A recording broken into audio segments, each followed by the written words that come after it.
La mujer conocida por la historia como María Antonieta nació el 2 de noviembre de 1755 en el Palacio de Hofburg en Viena. Sus padres, el emperador del Sacro Imperio Romano Francisco I y la emperatriz María Teresa de Austria, le dieron el nombre de María Antonia Josefa Juana. Su nacimiento fue bienvenido pero no particularmente celebrado, ya que era la penúltima de 16 hijos, 10 de los cuales sobrevivirían hasta la edad adulta. Desde que cada una de sus hermanas, así como su madre, también se llamaban María, la 15ª hija del emperador y la emperatriz de Austria fue llamada Madame Antoine, y a veces, Antonieta, dentro de la familia. A pesar de su ilustre linaje Habsburgo, pocos, incluidos sus propios padres, imaginaron que su vida o experiencias serían especialmente consecuentes. Ciertamente no más que su propia madre, cuya fuerza, inteligencia y habilidad en el arte de gobernar y la diplomacia la habían convertido en una de las reinas más célebres que jamás habían gobernado en Europa. Es poco probable que alguien pudiera haber predicho que Madame Antoine, la archiduquesa más joven de Austria, alguna vez alcanzaría mayor notoriedad, o que de hecho se convertiría en una de las mujeres más famosas, e infames, de la historia. Una niña. La 15ª. Nacida en un día conocido como el Día de los Muertos. El Día de las Almas. Un día de luto. Asociado con la muerte. Y ese mismo día, un terremoto masivo causó destrucción incalculable y 30.000 muertes en Lisboa, Portugal. El rey y la reina de Portugal, a quienes se les había pedido que sirvieran como padrinos de Antoine, se vieron obligados a huir de su capital arruinada. ¿Coincidencias? Tal vez. ¿O presagios? Porque desde el principio, un destino funesto parecía seguir a la pequeña princesa. Un destino que terminaría con su cabeza en una guillotina. Con su sangre en las calles de París. Con su nombre convertido en sinónimo de exceso, decadencia y el fin de una era. Antoine tuvo una infancia bastante feliz, aunque su vida temprana no está particularmente bien documentada. Sus hermanos mayores tenían casi 2 décadas más que ella, pero 5 de ellos estaban lo suficientemente cerca de ella en edad como para ser tanto compañeros de juego como compañeros de clase. Mientras Antoine amaba a todos sus hermanos y hermanas, estaba especialmente cerca de su hermana Charlotte, que era 3 años mayor. También disfrutaba de una relación fuerte con su hermano mayor Joseph, el futuro emperador del Sacro Imperio Romano, a pesar de la gran diferencia de edad entre ellos. Los hijos de María Teresa parecían verla con una mezcla de amor y miedo. Estaba comprometida con su familia, amaba a sus hijos y se tomaba sus responsabilidades como madre muy en serio, pero como emperatriz de Austria y reina de Hungría y Bohemia por derecho propio, también tenía la administración de un imperio. El padre de María Teresa, el emperador del Sacro Imperio Romano Carlos VI, había promulgado un tratado internacional especial en 1713 conocido como la Pragmática Sanción, que reconocía a su hija mayor como su heredera, en ausencia de un hijo. La devoción de María Teresa al deber era tal que, según se informa, continuó leyendo y firmando importantes documentos de Estado mientras estaba en su cama de parto, tan reacia era a perder tiempo. Los historiadores han observado que las vastas responsabilidades de la emperatriz le daban una cualidad brusca y dura, incluso con los más cercanos a ella, a pesar de su notable fomento de una vida familiar cercana. También era constantemente crítica con sus hijos, y especialmente insistente en organizar sus matrimonios con el mayor beneficio posible para el imperio austriaco en mente. El lema latino de los Habsburgo austriacos, Bella gerant alii, tu felix Austria nube, se traduce como, que otros hagan la guerra, tú, feliz Austria, cásate.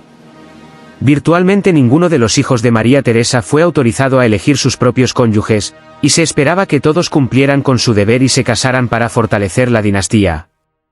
María Amalia y María Carolina, conocida dentro de la familia como Charlotte, habían sido obligadas a casarse con pretendientes reales de carácter o capacidad dudosa para el beneficio de Austria.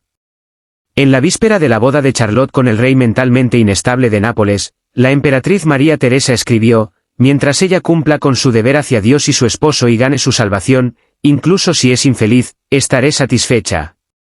Esta era María Teresa. Una madre. Sí. Pero una emperatriz primero. Una mujer que sacrificaría la felicidad de sus propios hijos por el bien del imperio. Y Antoine sería su sacrificio más famoso. La niña que enviaría a Francia. A su muerte. Si estás disfrutando el vídeo, no olvides suscribirte y dejar tu like.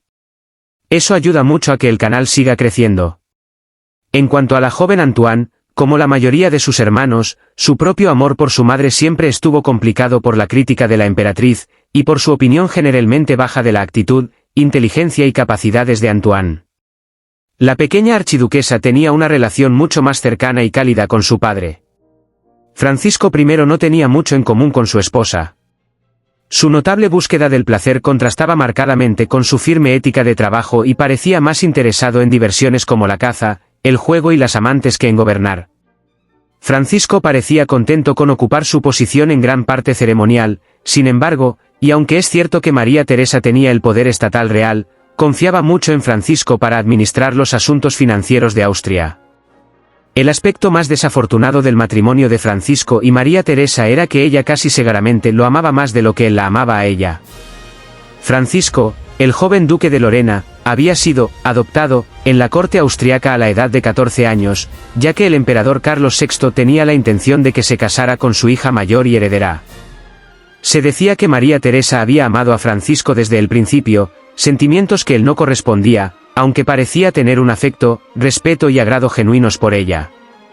Desafortunadamente demostró ser compulsivamente infiel durante su matrimonio, y su incurable y a menudo indiscreta promiscuidad entristecía a su esposa. Sin embargo, como grupo, su familia parecía adorarlo. Fue descrito como alegre, animado, bromista y juguetón cuando estaba relajado en compañía de sus hijos, y les mostraba a todos, incluida su hija menor Antoine, el tipo de afecto y calidez que su propia madre a menudo no mostraba. La familia real austriaca tenía varias residencias y palacios de placer, pero vivía principalmente en el Palacio de Hofburg durante los meses más fríos y en el Palacio de Schönbrunn durante los meses más cálidos. A diferencia de otros miembros de la realeza europea del siglo XVIII, los Habsburgo austriacos mantenían una notable distinción entre lo público y lo privado.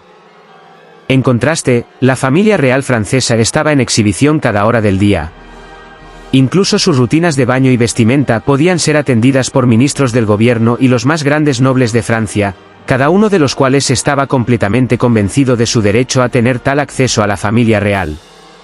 En contraste, los palacios reales austriacos fueron construidos con distinciones mucho más marcadas entre cámaras públicas para recepciones y audiencias oficiales, y cámaras privadas que eran accesibles solo por invitación expresa de la familia real. Como resultado, Antoine y sus hermanos crecieron disfrutando de una vida familiar relajada e informal que era bastante diferente a sus contemporáneos reales europeos. Naturalmente, se esperaba que los niños de María Teresa y Francisco I estuvieran presentes y desempeñaran sus roles reales en funciones públicas, pero también tenían regularmente oportunidades para la recreación familiar fuera del ojo público. Los Habsburgo austriacos disfrutaban de actividades al aire libre juntos como trineos en los meses de invierno y montar a caballo y cazar en los meses más cálidos.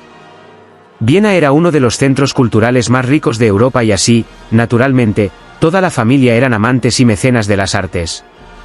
Ya fuera en público para el entretenimiento de la corte, o en privado para su propia diversión, la familia real disfrutaba particularmente de la música, el baile y la puesta en escena de obras de teatro amateur juntos. Desde temprana edad, Antoine había estado expuesta a la actuación y enseñanza de algunos de los más grandes músicos, compositores y bailarines de Europa. Tuvo el privilegio de conocer al niño prodigio de 6 años, Wolfgang Mozart, que era solo 2 meses menor que ella, cuando visitó el Palacio de Schönbrunn para tocar para la familia real en octubre de 1762. Su instructor de danza era uno de los más grandes maestros de ballet del día, Jean-Georges Noverre, y su maestro de música era el famoso compositor Christoph Willibald Gluck, quien obtuvo el patrocinio oficial de María Teresa el mismo año en que nació Antoine. Naturalmente, las artes formaban una parte importante de la educación de Antoine, y demostró ser bastante talentosa en múltiples búsquedas artísticas. Era una bailarina particularmente fina y fue descrita por observadores contemporáneos como excepcionalmente graciosa y elegante, incluso cuando era una niña pequeña. Antoine también demostró ser una música fina. Era experta en el arpa y el clavicordio, podía leer música a la vista a un nivel profesional cuando llegó a la adolescencia, y se decía que tenía una voz cantora encantadora. Pero más allá de sus notables logros artísticos, no era una estudiante particularmente buena. Eventualmente llegó a disfrutar de sus lecciones de historia, pero permaneció desinteresada en cualquier otra materia académica. Cuando su nuevo tutor, Mathieu Jacques, abbé de Vermont, llegó de Francia en 1768 para evaluar su educación previa y comenzar a prepararla para su papel como esposa del Delfín, se sorprendió y horrorizó al descubrir que la princesa de 12 años apenas podía escribir en su propio idioma nativo. Esto es bastante sorprendente considerando que los Habsburgo austriacos tenían acceso a los mejores recursos educativos disponibles en Europa, y varios miembros de la familia inmediata de Antoine eran bastante leídos y eruditos. Además, Viena era una de las ciudades más importantes de Europa para el intelectualismo, la sofisticación y un enfoque cosmopolita del aprendizaje.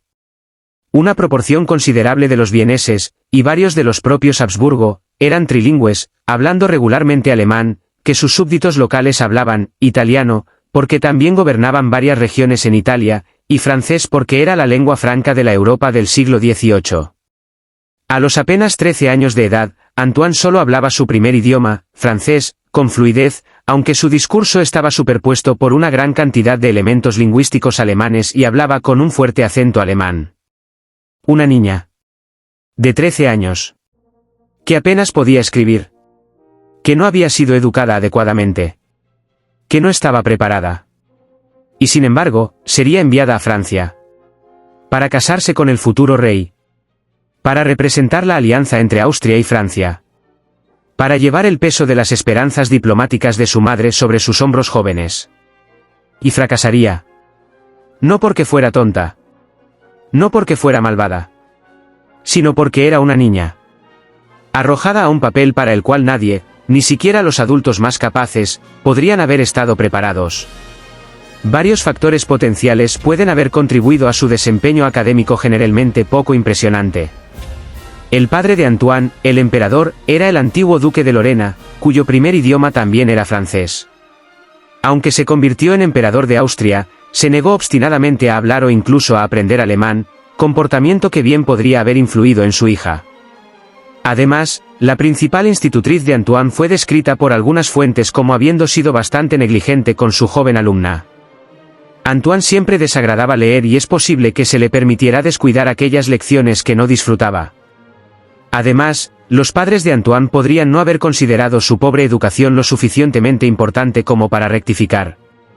Hasta que se hizo virtualmente seguro que se casaría con el Delfín de Francia, nadie en la corte austriaca parecía importarle mucho la educación o formación de Antoine, quizás porque hasta que su matrimonio con el futuro rey de Francia se aseguró, nadie la consideraba particularmente digna de enseñar para ningún propósito que no fuera ser un bonito ornamento para una corte real.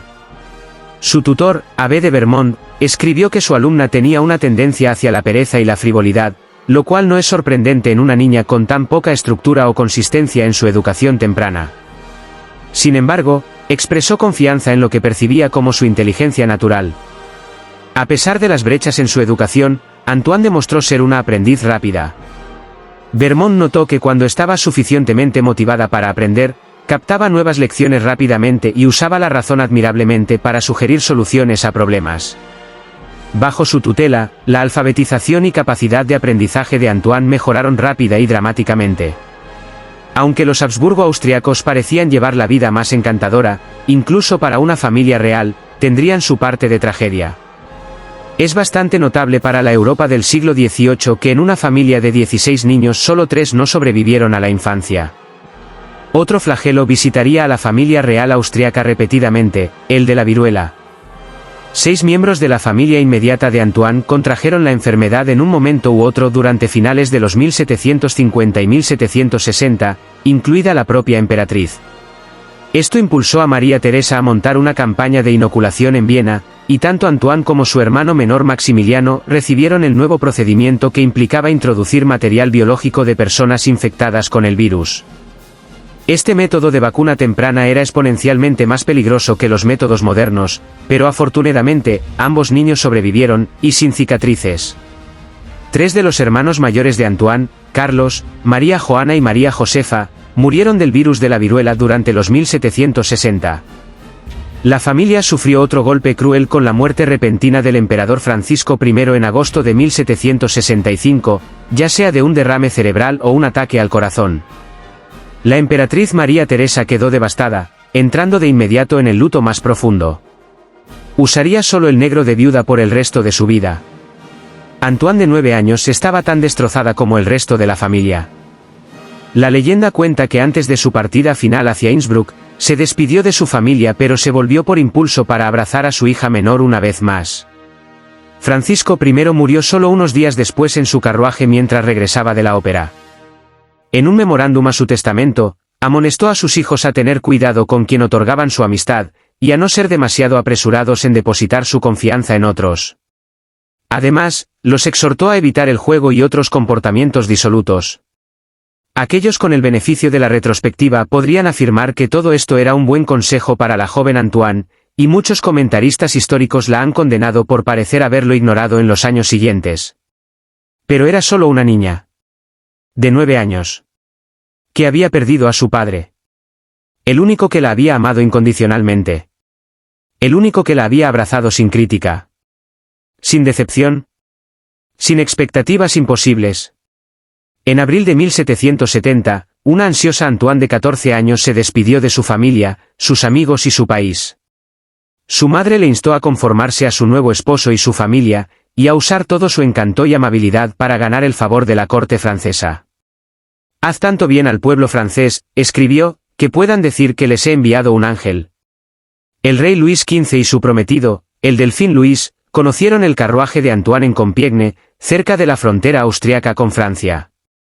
Antes de ser presentada a su nueva familia, Antoine I pasó por un cambio ritual de atuendo que era completamente simbólico. En una isla en el río Rin, la frontera tradicional entre Austria y Francia, los asistentes de Antoine la ayudaron a quitarse toda su ropa y joyas traídas de Austria, y la vistieron con prendas y joyas francesas, a pesar del hecho de que el gran traje de corte que había estado usando anteriormente también estaba diseñado al estilo francés, la moda más popular en Europa. María Antonia, Madame Antoine, la princesa Habsburgo de Austria, ya no existía. Ahora sería conocida como María Antonieta, Madame Le Dauphine, una princesa francesa. Aprensiva e inmediatamente nostálgica, lloró mientras sus asistentes austriacos se despedían de ella, pero trató de recuperarse lo suficiente como para ser presentada al rey Luis y su prometido, el delfín. Una niña. De 14 años. Llorando. Mientras la despojaban de todo lo que conocía. De su ropa. Sus joyas. Su nombre. Su identidad. María Antonia murió en esa isla. Y nació María Antonieta. Una extraña. En una tierra extraña. Con un nombre extraño. Destinada a convertirse en la mujer más odiada de Francia. Destinada a morir en la guillotina. Pero eso vendría después. Por ahora, era solo una niña. Asustada. Sola. Tratando de ser valiente. Tratando de ser el ángel que su madre le había dicho que fuera. Sin saber que Francia no quería un ángel. Francia quería un chivo expiatorio. Y ella sería perfecta para el papel. El 18 de mayo de 1770, María Antonieta y Louis Auguste de Bourbon se casaron en la Capilla Real de Versalles. Si su novia estaba nerviosa, Luis, que tenía solo un año más, a los 15, estaba igualmente nervioso. Los observadores notaron que su postura permaneció rígida durante todo el servicio y que sus manos temblaban mientras colocaba el anillo en el dedo de su novia. Lamentablemente, su aprensión estaba justificada. Sus primeros años de matrimonio serían tensos y difíciles y tendrían un impacto duradero en sus reputaciones públicas. Al principio, María Antonieta quedó deslumbrada por la grandeza y magnificencia de la corte francesa. Versalles se había convertido en el estándar de oro para los palacios en Europa y era infinitamente copiado por otros miembros de la realeza europea. De hecho, el Palacio de Schönbrunn en la Viena natal de Antoine fue construido muy parecido a una Versalles en miniatura, pero la princesa quedó impresionada por la escala y el detalle exquisito del original. Rápidamente aprendió que la moda, el atractivo estético, el refinamiento, el ingenio y el encanto eran clave para ganarse la admiración de la aristocracia francesa y la corte real y, en consecuencia, se propuso complacer, decidida a ser la mujer más elegante, encantadora y buscada de Francia. María Antonieta fue inicialmente un éxito en Versalles. El rey Luis XV le tomó un agrado instantáneo por su calidez, vivacidad e impresionante habilidad musical.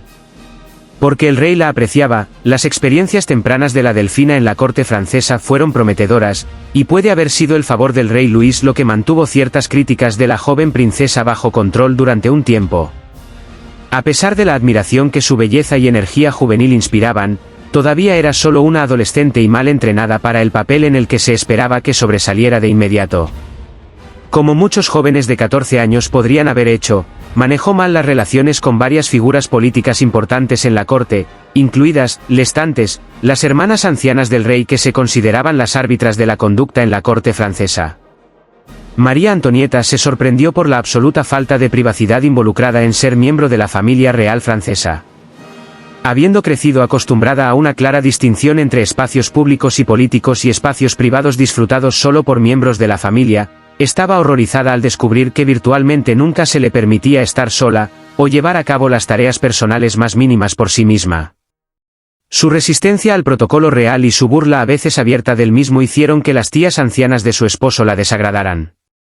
Además, logró alienar a cortesanos de poderosas familias aristocráticas cuando los eliminó del servicio de su hogar a favor de otros más jóvenes y animados que le gustaban más. María Antonieta también se hizo enemiga de Madame du Barry, la amante oficial del rey, a quien se negó incluso a reconocer cortésmente durante sus primeros meses en Versalles. Además, la mayoría de los asesores del rey Luis habían estado en contra de un matrimonio austriaco para el Delfín, y desconfiaban de la princesa por principio general. Aquellos en Versalles que temían la influencia potencial que podría ejercer sobre el Delfín en nombre de Austria la apodaron despectivamente, la austriaca. Elle Autrichienne. Un apodo. Un insulto. Que la seguiría por el resto de su vida. Que sería gritado por las multitudes mientras la llevaban a la guillotina. La austriaca. La extranjera. La enemiga. La traidora. Nunca sería francesa. No importaba cuánto tiempo viviera en Francia. No importaba que aprendiera el idioma perfectamente. No importaba que diera a luz a los hijos del rey. Siempre sería la austriaca. La extranjera. La chivo expiatorio. Lamentablemente, el nuevo esposo de María Antonieta había sido firmemente adoctrinado por sus tutores con esta misma desconfianza suspicaz tanto de la alianza austriaca como de su nueva novia, haciendo que un matrimonio ya difícil entre dos adolescentes jóvenes e inexpertos fuera aún más complicado. Louis Auguste de Bourbon y María Antonieta eran tan diferentes entre sí como dos personas podían ser. Ambos tenían ojos azules, y su cabello rubio ceniza era solo unos tonos más oscuro que el de él, pero ahí terminaban sus similitudes.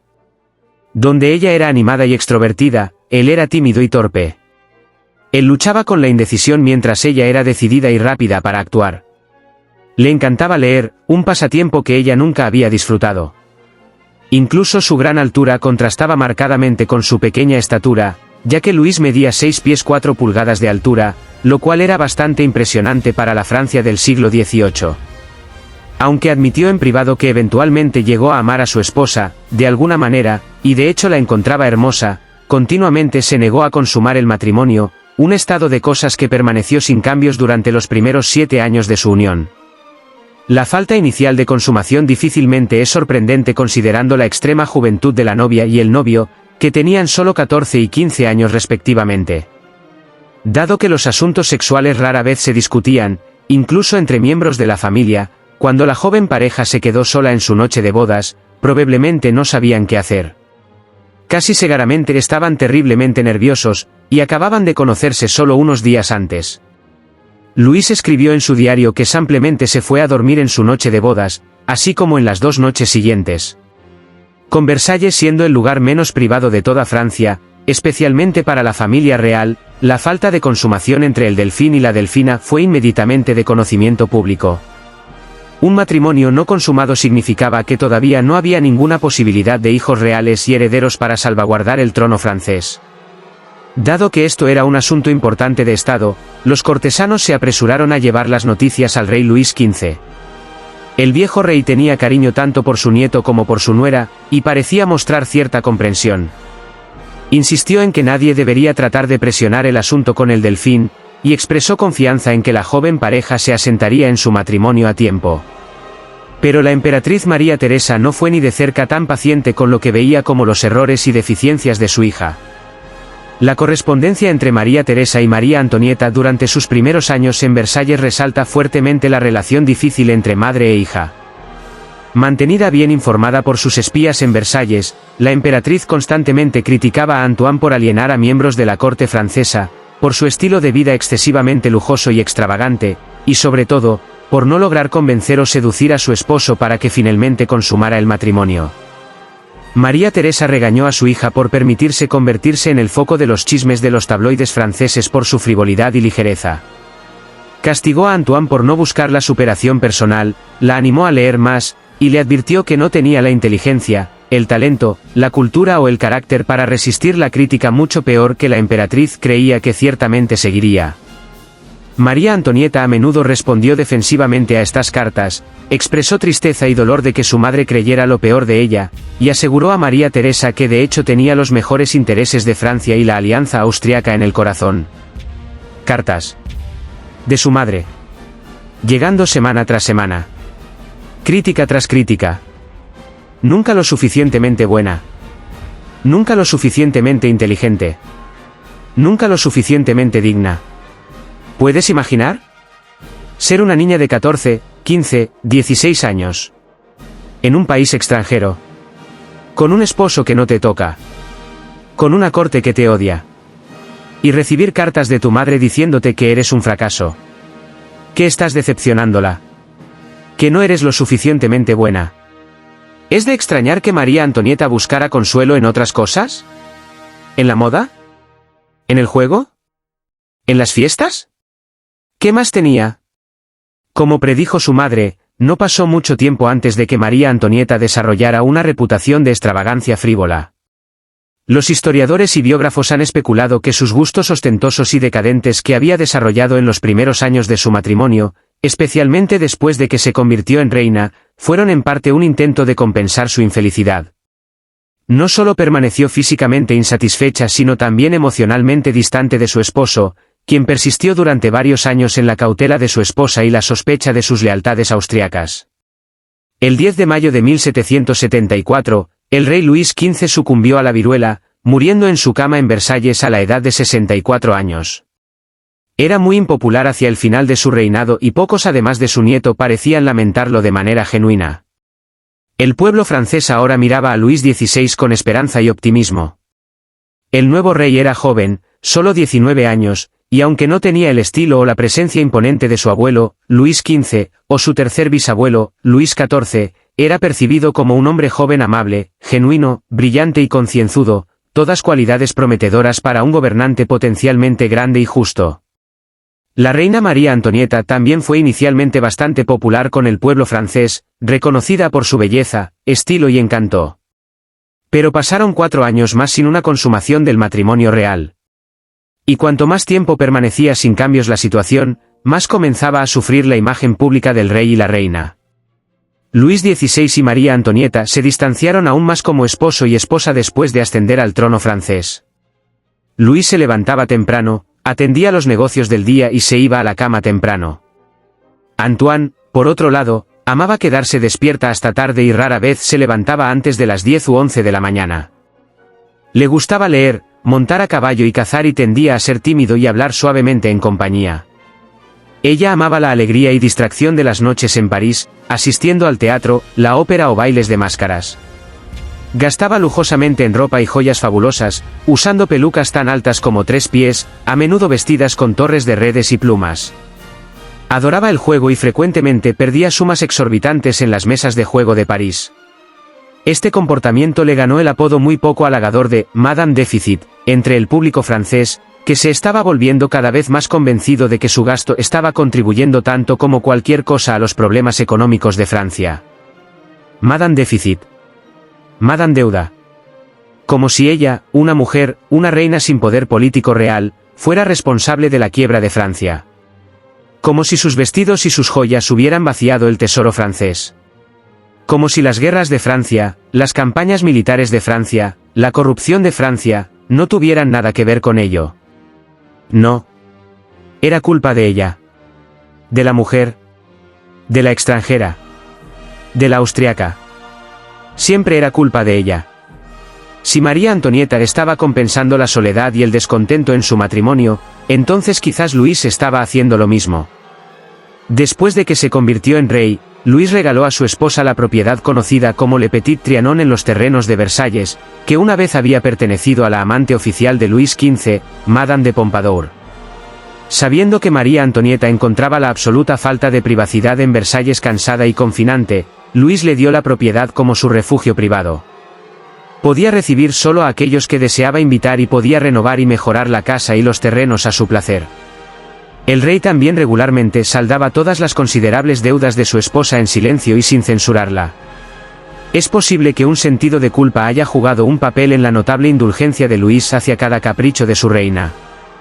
En el verano de 1777, el hermano mayor de Antoine, el emperador del Sacro Imperio Romano José II, visitó Francia en silencio y extraoficialmente en nombre de su madre para determinar la salud de la alianza franco-austriaca y en particular el problemático matrimonio de su hermana.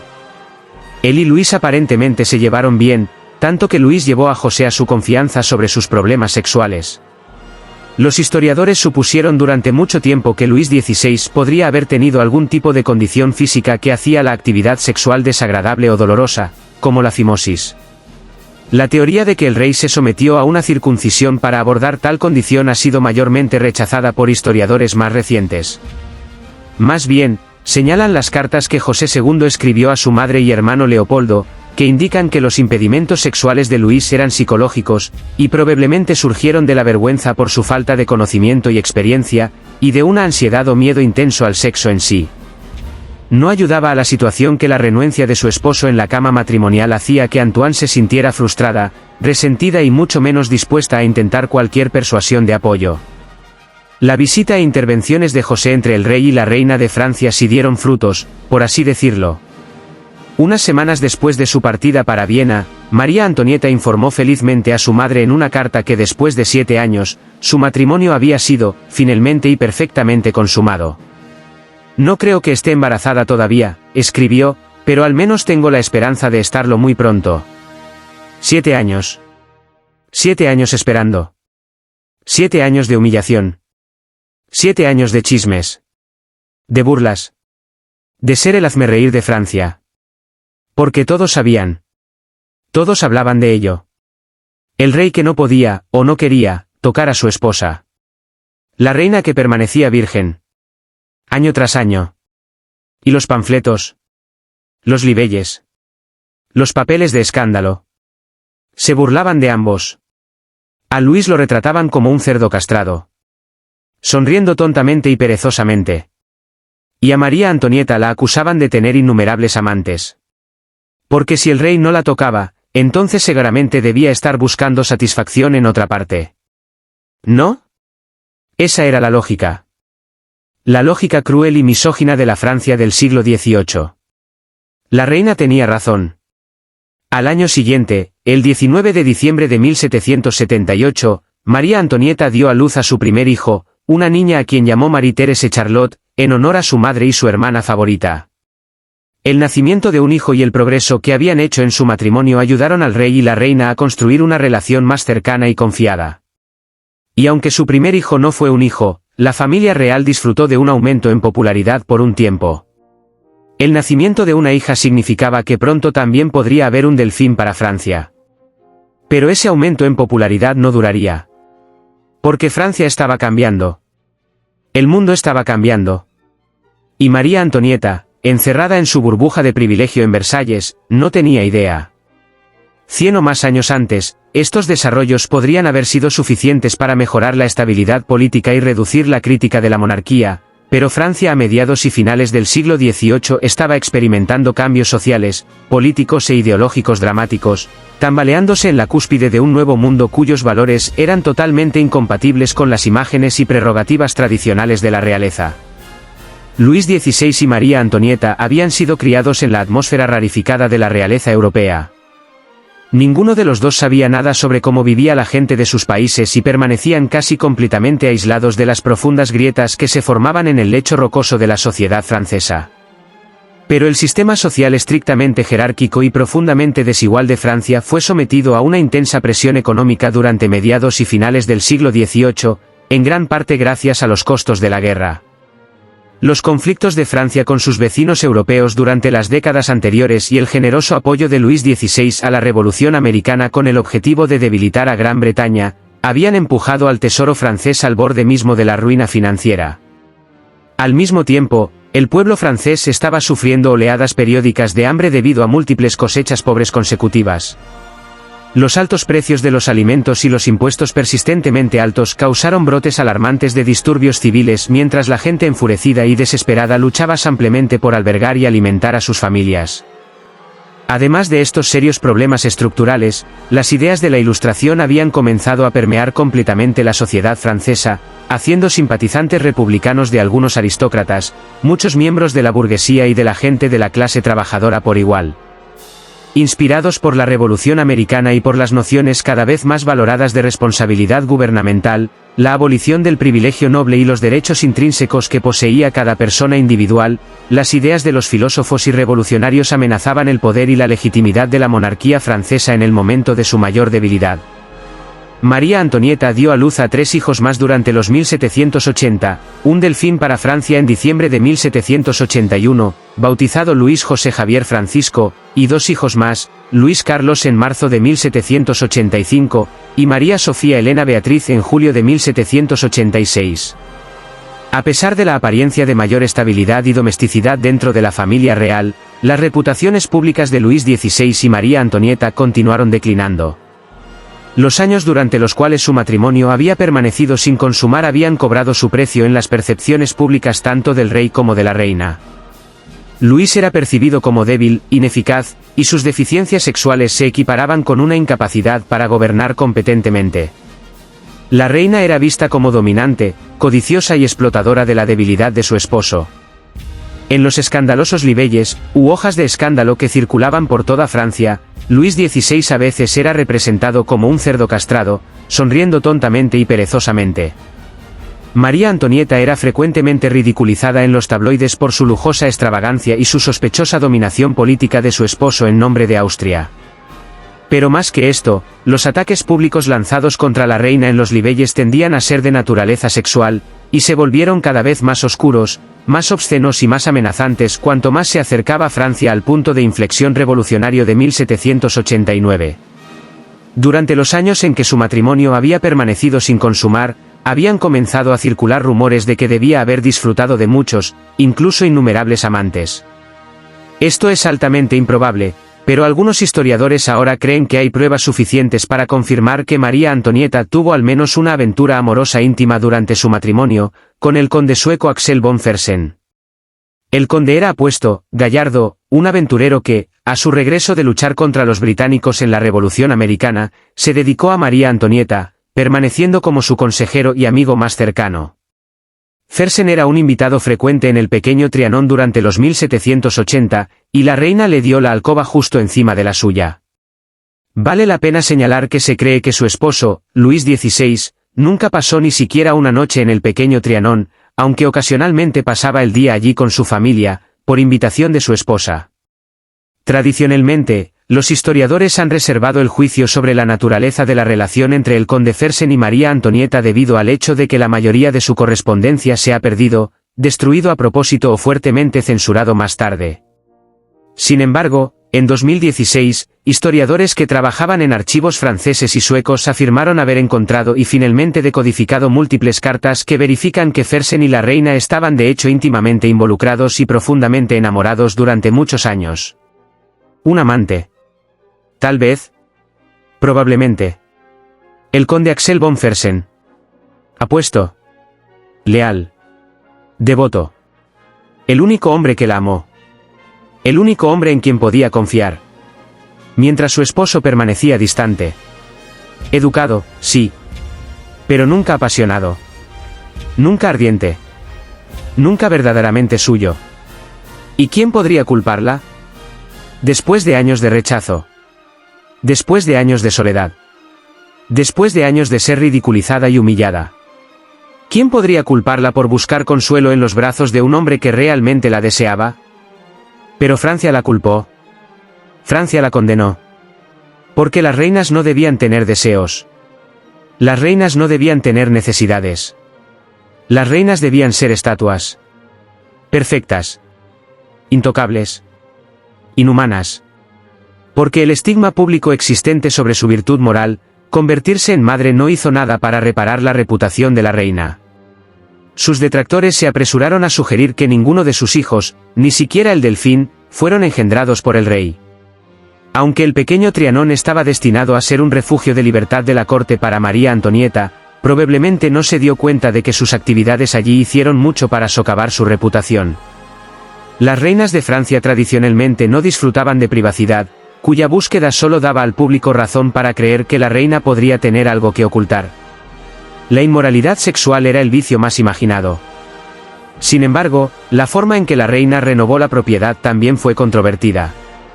Gastó extravagantemente para crear un retiro de granja rústico en la finca, incluso contratando a una familia campesina para cuidar el ganado y producir alimentos. Mientras tanto ella, sus amigos y sus hijos, vestidos con simple muselina blanca, descansaban sobre picnics y actuaban en obras de teatro amateur juntos, en las que interpretaban roles campesinos como lecheras y pastoras. La idea de que la reina gastara enormes cantidades de dinero actuando como campesina mientras la gente real en el fondo de la escalera social de Francia estaba muriendo de hambre, parecía un ejemplo de cruel ignorancia y desprecio por todo excepto el capricho y la consecuencia real. María Antonieta probablemente nunca pensó en cómo aparecían sus acciones ante los demás, hasta que fue demasiado tarde. Después del nacimiento de sus hijos, María Antonieta comenzó a retirarse del torbellino social que había caracterizado sus primeros años como delfina y reina de Francia, pero hizo poco para reparar su imagen pública extremadamente negativa. Comenzó a tomar un interés y papel más activo en la política y Luis parecía cada vez más abierto a su consejo, particularmente en torno a nombramientos burocráticos y militares. Su tendencia a interceder por Austria, sin embargo, no hizo nada para hacerla querer a aquellos en la corte que siempre habían desconfiado de la alianza austriaca. Además, se la veía mucho menos a menudo en los salones de baile parisinos o en las mesas de juego, y había comenzado a mostrar mucha más moderación en sus elecciones de moda y un enfoque más económico a sus demandas al tesoro. Pero muchos de estos esfuerzos fueron demasiado poco y demasiado tarde. El periodo entre 1787 y 1789 presentó una confluencia de desastres económicos y de relaciones públicas que llevaron a la monarquía de Francia, la más antigua de Europa, al borde mismo del colapso. 1787 fue un año difícil para María Antonieta y Luis XVI. Madame Sofía, su hija bebé, sucumbió a la tuberculosis a solo 11 meses de edad. Unos meses después, la reina, todavía de luto por su hija, fue abordada por los joyeros parisinos Bohemer y Bassenge y se le ofreció la oportunidad de comprar un collar de diamantes fabuloso, originalmente hecho para la amante de Luis XV, Madame du Barry. Presentaba la asombrosa cantidad de 647 diamantes de claridad y corte increíbles y valdría aproximadamente 7 millones de euros, u 8 millones de dólares estadounidenses hoy. La reina admiró el collar pero rápidamente declinó comprarlo. Cuando un grupo de ladrones tramó una conspiración para robar el collar, engañaron a un crédulo cardenal aristocrático haciéndole creer que María Antonieta deseaba que él comprara silenciosamente el collar para ella y que ella le reembolsaría más tarde. Desesperado por elevarse en el favor de la reina, el cardenal consintió ansiosamente. Cuando el dinero venció, el rey y la reina estaban indignados. Dos de los ladrones habían huido con el collar, que, por supuesto, nunca entregaron a María Antonieta, y Luis XVI ordenó el arresto del cardenal como CEO conspirador. Dado que el cardenal provenía de una de las familias nobles más poderosas de Francia, el asunto se convirtió en un escándalo público masivo. El cardenal fue finalmente absuelto de los cargos, una decisión que fue vista como una bofetada humillante para la autoridad real. Y aunque María Antonieta no tuvo absolutamente nada que ver con el robo, el público francés la culpó de todos modos. El asunto del collar de diamantes, como llegó a ser conocido, dañó irreparablemente la ya frágil reputación de la reina. Un collar que nunca compró, que nunca quiso, que nunca vio. Y sin embargo la culparon. La odiaban aún más. Porque encajaba con la narrativa. La narrativa de la reina codiciosa. La reina extravagante. La reina que estaba arruinando Francia. No importaba que fuera inocente. No importaba que el cardenal hubiera sido el tonto. No importaba que los verdaderos ladrones hubieran escapado con el collar. Era culpa de ella. Siempre era culpa de ella. Porque era mujer. Porque era extranjera. Porque era el chivo expiatorio perfecto para todo lo que estaba mal en Francia. Para 1789, Francia estaba al borde del colapso total. El tesoro estaba en bancarrota. El pueblo se moría de hambre. Los precios del pan se habían disparado. Y la gente común de Francia, había tenido suficiente. Habían tenido suficiente de los impuestos. Suficiente del hambre. Suficiente de ver a la aristocracia vivir en lujo mientras ellos morían en las calles. Y culpaban a la monarquía. Culpaban a Luis XVI. Pero sobre todo, culpaban a María Antonieta. La austriaca. Madame Déficit. La mujer que supuestamente había dicho, que coman pasteles, cuando le dijeron que el pueblo no tenía pan. Excepto que nunca dijo eso. Nunca. Es un mito. Una mentira. Inventada. Propagada. Repetida hasta que se convirtió en verdad en la mente del público. Pero no importaba. Porque la verdad ya no importaba. Lo único que importaba era la narrativa. Y la narrativa era que María Antonieta era el enemigo. En mayo de 1789, Luis XVI convocó los Estados Generales, una asamblea de representantes de los 3 estados de Francia, el clero, la nobleza y el pueblo común. No se habían reunido desde 1614. 175 años. Y el rey esperaba que pudieran ayudar a resolver la crisis financiera de Francia. Pero los Estados Generales rápidamente se convirtieron en algo mucho más revolucionario. El tercer estado, representando al pueblo común, exigió más poder. Exigió representación igual. Exigió el fin del privilegio aristocrático. Y cuando el rey intentó resistir, se declararon a sí mismos la Asamblea Nacional. El poder estaba cambiando. De la monarquía al pueblo.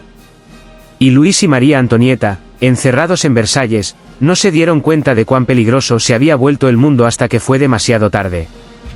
En junio de 1789, el delfín Luis José murió. Tenía solo 7 años. Había estado enfermo durante mucho tiempo, consumido por la tuberculosis.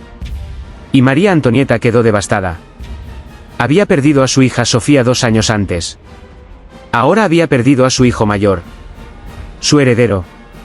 Su delfín. El niño en quien había depositado tantas esperanzas. Estaba destrozada por el dolor. Pero no hubo tiempo para llorar. Porque Francia estaba explotando. El 14 de julio de 1789, una turba enfurecida de parisinos asaltó la Bastilla, la prisión fortaleza que simbolizaba la tiranía real. Mataron al gobernador. Pusieron su cabeza en una pica. Y la pasearon por las calles de París. La revolución había comenzado. Y no había vuelta atrás. Las noticias llegaron a Versalles esa noche. Se dice que cuando un cortesano informó a Luis XVI sobre la caída de la Bastilla, el rey preguntó, ¿es una revuelta? Y el cortesano respondió, no, Majestad. Es una revolución. Durante los meses siguientes, la situación se deterioró rápidamente. La Asamblea Nacional aprobó la Declaración de los Derechos del Hombre y del Ciudadano. Abolió los privilegios feudales. Confiscó las propiedades de la Iglesia. Y exigió que el rey aceptara estas reformas. Luis vaciló. María Antonieta lo instó a resistir. Pero ambos estaban impotentes contra las fuerzas que se habían desatado. En octubre de 1789, una turba de mujeres parisinas, enfurecidas por la escasez de pan, marchó hacia Versalles. Miles de ellas. Armadas con picas, cuchillos y mosquetes. Exigiendo pan. Exigiendo que el rey regresara a París. Exigiendo que la familia real dejara su palacio dorado y viviera entre el pueblo. Rompieron las puertas del palacio. Mataron a los guardias. Casi alcanzaron las habitaciones privadas de María Antonieta. Ella apenas escapó, corriendo descalza por pasillos secretos hacia las habitaciones de su esposo. Con el amanecer, la turba exigió que la familia real se mostrara en el balcón. María Antonieta salió. Sola primero. Luego con sus hijos. Enfrentando a la multitud.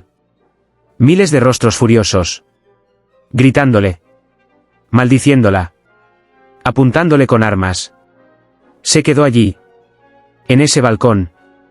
con la cabeza en alto, sin mostrar miedo. Y por un momento, solo un momento, la multitud se quedó en silencio, impresionada por su valentía, por su dignidad. Pero solo por un momento. Porque entonces las demandas comenzaron de nuevo. El rey y su familia debían regresar a París. Y así lo hicieron. En una procesión larga y humillante. Rodeados por la turba. Que cantaba. Que gritaba. Que llevaba las cabezas de los guardias muertos en picas. La familia real fue instalada en el Palacio de las Tullerías en París. Pero no eran gobernantes. Eran prisioneros. Vigilados constantemente. Sus movimientos restringidos. Sus cartas interceptadas. María Antonieta comenzó a planear su escape. Con la ayuda del conde Fersen, ideó un plan para que la familia real huyera de Francia hacia Austria, donde el hermano de María Antonieta, el emperador Leopoldo, les daría asilo. La noche del 20 de junio de 1791, la familia se disfrazó y escapó de las Tullerías. Se dirigieron hacia la frontera. Hacia la seguridad. Hacia la libertad. Pero el plan fracasó. Fueron reconocidos en el pueblo de Varennes. Detenidos. Llevados de regreso a París. En otra procesión humillante. Más lenta. Más hostil. Más peligrosa que la primera. El pueblo de Francia ahora sabía.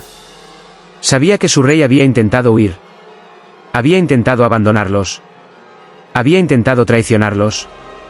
Y si alguna vez hubo alguna esperanza de reconciliación, murió en ese momento. La fuga a Varennes, como llegó a ser conocida, selló el destino de la monarquía francesa. De Luis XVI. De María Antonieta. De sus hijos. De todos ellos. De vuelta en París, la situación empeoró. Francia declaró la guerra a Austria y Prusia. Los ejércitos revolucionarios luchaban contra las potencias monárquicas de Europa. Y cada revés militar, cada derrota, era culpa de María Antonieta. La austriaca. La espía. La traidora que supuestamente enviaba secretos militares a sus enemigos. No había pruebas. Pero no se necesitaban pruebas. La turba quería sangre. Y la obtendría. En agosto de 1792, las turbas asaltaron el Palacio de las Tullerías. La familia real fue trasladada a la prisión del Temple, una fortaleza medieval en París. Ya no eran el rey y la reina de Francia. Eran simplemente el ciudadano Luis Capeto y la ciudadana Antonieta. Prisioneros. Esperando juicio. Esperando ejecución. La familia fue confinada en estrechas habitaciones en la torre del Temple.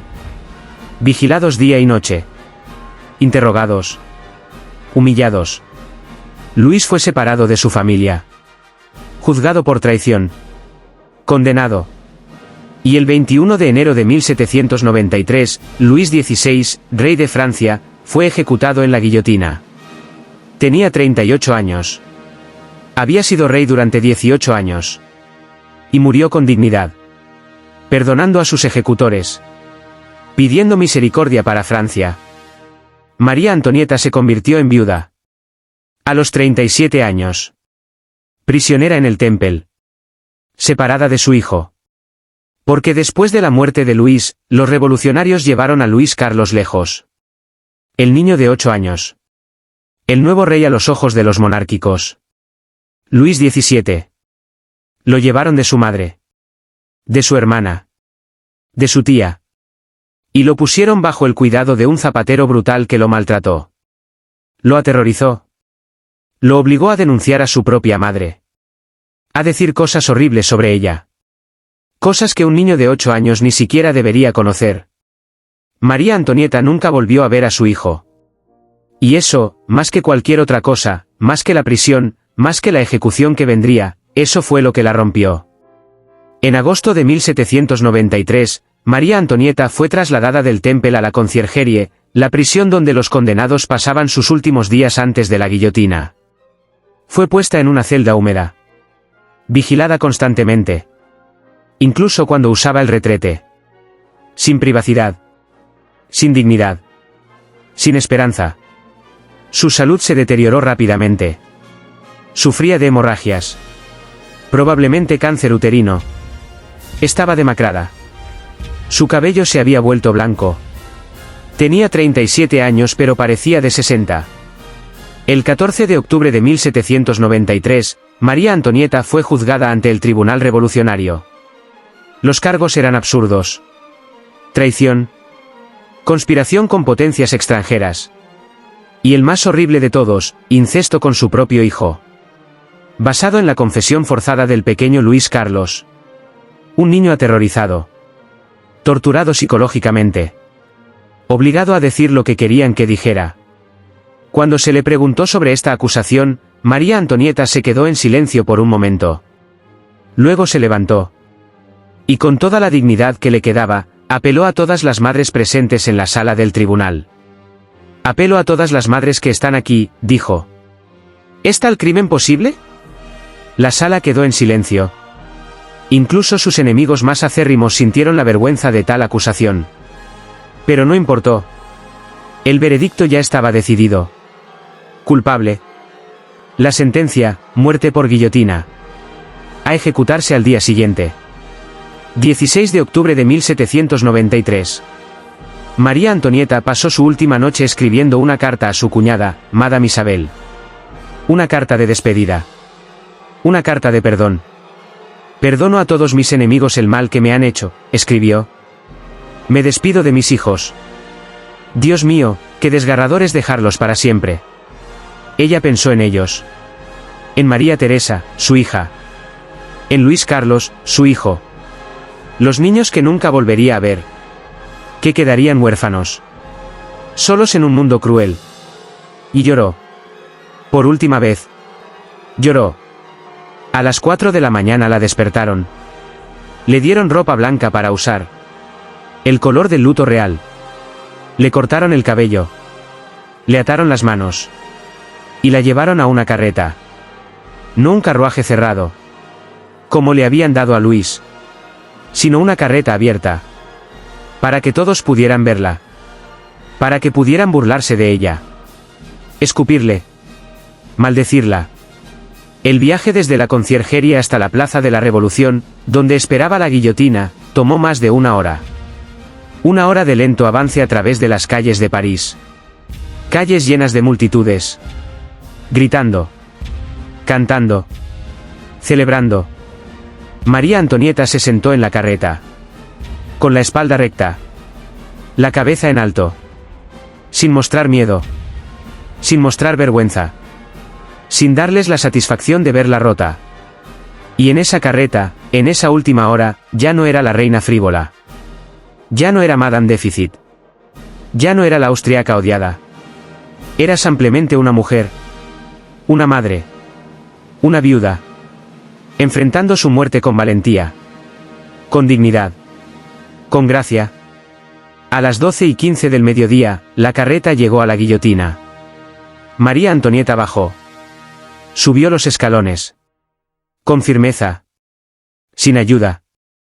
Pisó accidentalmente el pie del verdugo. Perdón, señor, dijo. No lo hice a propósito. Sus últimas palabras.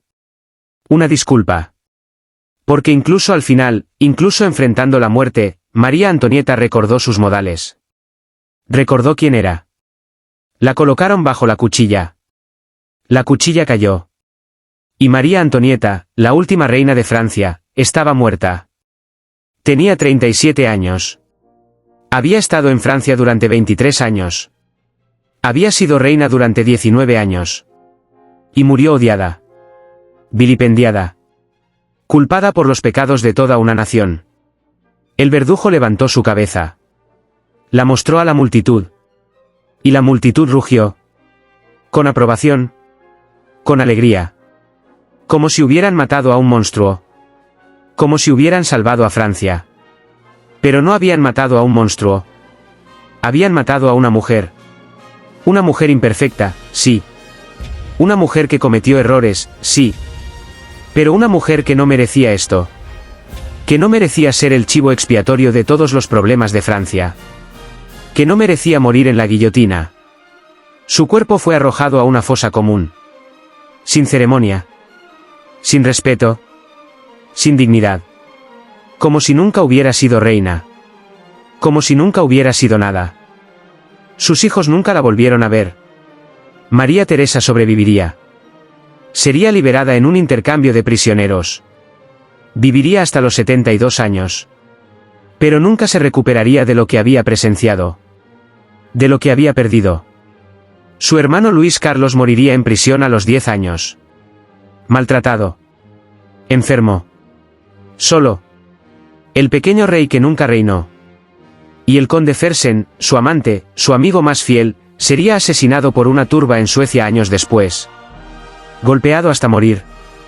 Por seguir siendo leal a la memoria de María Antonieta. Todos pagaron el precio. Por amar a la reina más odiada de Francia. Entonces, ¿quién fue María Antonieta realmente? ¿Fue la villana que Francia la pintó? ¿La reina codiciosa que arruinó a Francia con su extravagancia?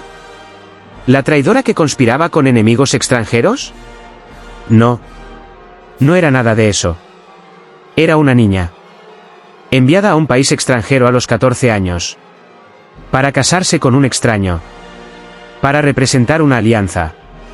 Para hacer un trabajo para el cual no estaba preparada. Cometió errores. Sí. Fue frívola. Extravagante. Sorda a los sufrimientos del pueblo. Sí. Pero también fue víctima. De circunstancias. De la historia. De la misoginia. De la necesidad de Francia de un chivo expiatorio. Porque Francia estaba quebrada mucho antes de que María Antonieta llegara. Las guerras. La corrupción. El sistema feudal. Los privilegios aristocráticos. Todo eso había existido durante siglos. Pero era más fácil culpar a una mujer. A una extranjera. A la austriaca. Que admitir que todo el sistema estaba podrido. Al final, María Antonieta se convirtió en algo más que ella misma. Se convirtió en un símbolo. Del exceso. De la decadencia. Del antiguo régimen. Y tuvo que morir para que naciera la nueva Francia. Pero en sus últimas horas, mostró quién realmente era. No una villana. Sino una mujer valiente. Digna. Humana. Que enfrentó su muerte con más gracia que sus verdugos mostraron al matarla. Esta fue María Antonieta. De Viena a París. De archiduquesa a delfina a reina a prisionera a víctima. De una niña feliz en Schönbrunn a una mujer muriendo en la guillotina. De Madame Antoine Marie Antoinette a la ciudadana Capeto. Pero siempre, en su propio corazón, una madre. Una esposa. Una mujer. Tratando de sobrevivir en un mundo que la odiaba. Y aunque fracasó en sobrevivir, triunfó en morir. Con dignidad. Con valentía. Con gracia. Y por eso, más de 200 años después, la recordamos. No solo por cómo vivió. Sino por cómo murió. María Antonieta.